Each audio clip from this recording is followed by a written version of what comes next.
N D ಎಯಿಂದ ಎರಡು ಪಕ್ಷಗಳು ದೂರ ಸರಿದ್ರೆ ಸಂಕಷ್ಟ. ಡೆಫಿನೆಟ್ಲಿ ಇಬ್ಬರು ಕಿಂಗ್ ಮೇಕರ್ಗಳ ಮೇಲೆ ಈಗ ದೇಶದ ಭವಿಷ್ಯ ಅಲ್ಲ, ಬಿಜೆಪಿ ಮತ್ತು ಕಾಂಗ್ರೆಸ್ನ ಭವಿಷ್ಯ. ದೇಶದ ಭವಿಷ್ಯ ಹೆಂಗಾಗತ್ತೆ?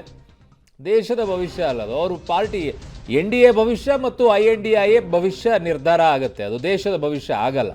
ಸೊ ಎನ್ ಡಿ ಎಯಿಂದ ಎರಡು ಪಕ್ಷಗಳು, ಒಂದು TDP 16 ಸೀಟ್ಗಳನ್ನು ಈಗ ಇಟ್ಕೊಂಡಿದೆ, ಇನ್ನೊಂದು ಕಡೆಗೆ JDU 14 ಸೀಟ್ಗಳನ್ನು ಇಟ್ಕೊಂಡಿದೆ. ಸೊ BJP ಭವಿಷ್ಯ ಮತ್ತು ಕಾಂಗ್ರೆಸ್ನ ಭವಿಷ್ಯ ನಿರ್ಧಾರವಾಗೋದೇ ಈಗ ಈ ಎರಡು ಪಕ್ಷಗಳ ಮೇಲೆ. ಚಂದ್ರಬಾಬು ನಾಯ್ಡು, ನಿತೀಶ್ ಅವರು ಯಾರಿಗೆ ಬೆಂಬಲ ಕೊಡ್ತಾರೋ ಅವರೇ ಈಗ ಕಿಂಗ್ ಆಗ್ತಾರೆ. ಸೊ ಕಿಂಗ್ ಮೇಕರ್ ಮಾಡ್ತಾರಾ ಇವೆರಡು ಪಕ್ಷಗಳು ಗೊತ್ತಿಲ್ಲ. ಈಗಾಗಲೇ TDP ಹೇಳ್ಕೊಳ್ತಾ ಇದೆ, ನಾನು ಜೊತೆಗೆ ನಿಂತ್ಕೊಳ್ತೀನಿ ಅಂತ ಹೇಳಿ. ಸಹಜವಾಗಿ ಖರ್ಗೆ ಸಾಹೇಬರಿಗೆ ಬರೀ ಕಲ್ಯಾಣ ಕರ್ನಾಟಕಕ್ಕೆ ಸೀಮಿತ ಮಾಡೋದು ಕೂಡ ತಪ್ಪಾಗುತ್ತೆ. ಅಫ್ಕೋರ್ಸ್ ಕಲ್ಯಾಣ ಕರ್ನಾಟಕ ಸ್ವೀಪ್ ಆಗಿರೋದು ಅವರಿಗೆ ಸಂತೋಷ ತಂದಿರುತ್ತೆ, ಆದರೆ ಕರ್ನಾಟಕದಲ್ಲಿ ಇನ್ನೂ ಹೆಚ್ಚು ಸೀಟ್ ಬಂದಿದ್ದರೆ ಅವರಿಗೆ ಇನ್ನೂ ಹೆಚ್ಚು ಸಂತೋಷ ಆಗ್ತದೆ. ಯಾಕಂದರೆ ಕರ್ನಾಟಕ ಅವರ ಹೋಮ್ ಸ್ಟೇಟ್ ಇರೋದ್ರಿಂದ ನಾವು ಹೆಚ್ಚು ಸೀಟ್ ನಾವು ಕೊಟ್ಟಿದ್ರೆ ಅವ್ರಿಗೆ ಇನ್ನೂ ಸಂತೋಷ ಆಗ್ತಾಯಿತ್ತು. ಕೇಂದ್ರದಲ್ಲಿ ಅಬ್ಕಿ ಬಾರ್ 400 ಬಾರ್ ಅಂತ ಹೇಳ್ತಾ ಇದ್ರು ಮೋದಿ ಅವರು. ಈಗ ಇದ್ರ ಬಗ್ಗೆ ಏನಂತೀರ? ಈಗ ಅದು ಅವ್ರಿಗೆ ಕೇಳಬೇಕಲ್ಲ, ರಿಸಲ್ಟ್ ಬಗ್ಗೆ ಇಲ್ಲ. ಘೋಷಣೆ ಕೂಗಿದ್ದು ಅವರು, ದುರುದ್ದೇಶ ಇದ್ದಿದ್ದು ಅವ್ರದ್ದು, ಉತ್ತರ ನಾನು ಕೊಡಬೇಕಾದ್ರೆ ಹೇಗೆ? 400 ಬಾರ್ ಅಂತ ಹೇಳಿದ್ದು ಸಂವಿಧಾನ ಬದಲಾವಣೆಗೆ ಅಂತ ಭಾಳ ಸ್ಪಷ್ಟವಾಗಿ ಅವ್ರ ಕಾರ್ಯಕರ್ತರು, ಅವ್ರ ಅಭ್ಯರ್ಥಿಗಳು ಹೇಳ್ತಾ ಇದ್ರು.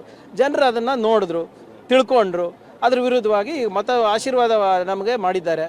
ಸೊ ಅದಕ್ಕೆ ಈಗ ನಾವೇನಿದ್ರು ಸಂವಿಧಾನವನ್ನು ರಕ್ಷಣೆ ಮಾಡೋದಕ್ಕೆ, ಸಾಮಾಜಿಕ ನ್ಯಾಯದ ಪರವಾಗಿ, ಆರ್ಥಿಕ ಸಮಾನತೆ ಪರವಾಗಿ ನಾವು ಕೆಲಸ ಮಾಡ್ತೀವಿ. ಇಂಡಿ ಒಕ್ಕೂಟ ಕೇಂದ್ರದಲ್ಲಿ ಸರ್ಕಾರ ರಚಿಸುತ್ತಾ ನೋಡೋಣ, ಇನ್ನು it's too early to tell. ಈಗ ನಿಮ್ಮ ಎಕ್ಸಿಟ್ ಪೋಲ್ಸ್ಗಳೆಲ್ಲ 400, 500, 600, 700 ತನಕ ಹೋಗ್ಬಿಟ್ಟಿದ್ರು ಕೆಲವು ಜನ.